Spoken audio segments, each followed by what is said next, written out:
বাংলাদেশে কেউ যদি মুরগি চুরি করে ধরা পড়ে তারা দেখলে মানুষ যেমন ঘৃণা করে, আমার মনে হয় দরবেশও যে বড় চোর, ওরে দেখলে এত ঘৃণা করছে না।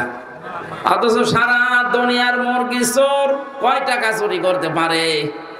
ও দরবেশ 7টা ব্যাংক থেকে 36,000 কোটি টাকা আপনি এক জীবনে গণনা করেও শেষ করতে পারবেন না। তার একটা দরবেশ মানুষ দাঁড়িয়ে গেছে। আমি তো মাঝে মাঝে শিয়াল করে দেখতাম, আল্লাহ কি সামিল থেকে বানানো নাকি?